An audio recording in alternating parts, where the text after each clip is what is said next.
హోలీ పండుగ అనేది తేదీ 3/3/2026 మంగళవారం రోజున నిర్వహించుకోవడం శుభప్రదమని శ్రీ వీరబ్రహ్మేంద్ర స్వామి ఆలయ అర్చకులు బ్రహ్మశ్రీ కాందారపు రమేశాచార్యులు తెలిపారు. 4వ తేదీన పాడ్యమి రోజున నిర్వహించడం సరికాదని చెప్పారు.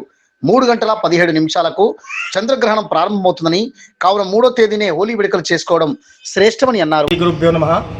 పౌర్ణమి 3వ తారీఖు రోజున మరి హోలీ పండుగ సందర్భంగా అనాది నుంచి పౌర్ణమి రోజునే నిర్వహించుకున్నటువంటి సందర్భం.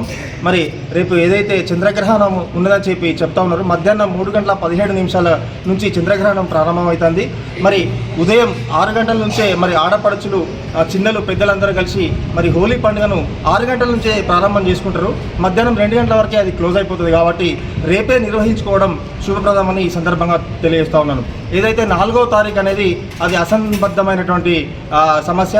ఎందుకంటే 3వ తారీఖు రోజునే సంపూర్ణమైనటువంటి అది పౌర్ణమి ఉంది కాబట్టి మరి తెల్లారి 4వ తారీఖు పాడ్యం అవుతుంది. పాడ్యమి రోజున ఎట్లా చేసుకుంటారు? పాడ్యమి కూడా మంచిది కాదు కదా అట్లయితే. అందుకనే పౌర్ణమి రోజునే మరి ఉదయం నుంచి 3:17 లోపల చేసుకోవాల్సిందిగా కోరుతా ఉన్నాను. హరి ఓం.